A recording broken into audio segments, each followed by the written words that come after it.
কবরের পাশে বসে মা ভাত দাও বলতে বলতে অঝরে কাঁদছে এক প্রতিবন্ধী যুবক। বাবা মা চলে যাওয়ার পর আর কেউ নেই তার পাশে। সে পথে পথে ঘুরে খিদা লাগলে মায়ের কবরের পাশে বসে অঝরে কাঁদে, চিৎকার করে বলে, মা আমাকে ভাত দাও। এই দৃশ্য দেখে কেঁদেছে হাজারো মানুষ। মাত্র 1 মাসের ব্যবধানে হারিয়েছে মা বাবা দুজনকে। একাকী সাগর খাবারের অভাবে প্রায় চলে যায় ঈশ্বরদী কেন্দ্রীয় কবরস্থানে, যেখানে শুয়ে আছেন তার প্রিয় বাবা মা। সেখানে বসে ঘন্টার পর ঘন্টা কাঁদে, চিৎকার করে বলে, মা আমাকে ভাত দাও।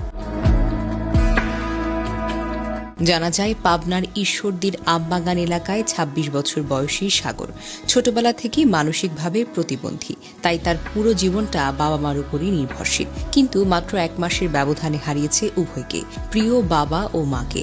এখন তার পাশে কেউ নেই, কোনো আত্মীয় নেই, কোনো অভিভাবক নেই।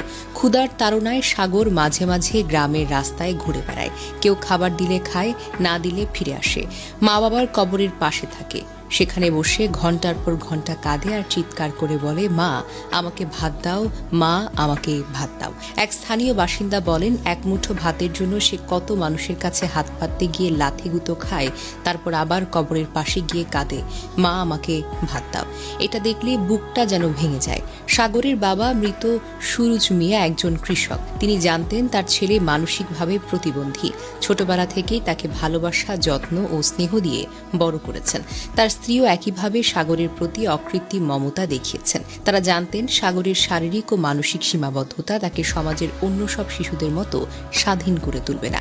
তাই তাদের কাছে সাগর শুধু সন্তান ছিল না, ছিল সোনার টুকরো, জীবন থেকে পাওয়া এক অমূল্য রত্ন। কিন্তু সে বাবা মা চলে যাওয়ার পর সেই সোনার টুকরো সন্তান একাকী পড়ে যায়। আজ সে কেবল কবরের পাশে বসে চিৎকার করছে, মা আমাকে ভাত দাও। কারণ তার জীবনের সব নিরাপত্তা, ভালোবাসা, স্নেহ, যত্ন এখন শূন্য। যা বাবা মায়ের কাছে ছিল অমূল্য, তা আজও তার হৃদয়ে অম্লান। কিন্তু বাস্তবের নির্মমতার সে একা। সাগরের বাসস্থানও একেবারেই ভেঙে খাঁজ।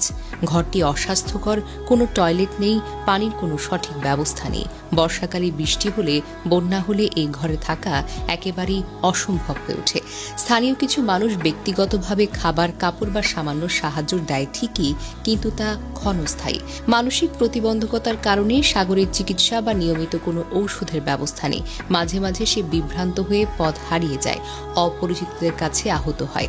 স্থানীয়রা জানায়, রাতে একা থাকলে চুরি বা হামলার ভয় থাকে। স্থানীয়রা বলছেন, প্রশাসন বা জনপ্রতিনিধির উদ্যোগ থাকলে সাগরের জন্য নিরাপদ খাবার, নিরাপদ ঘর এবং চিকিৎসা ব্যবস্থা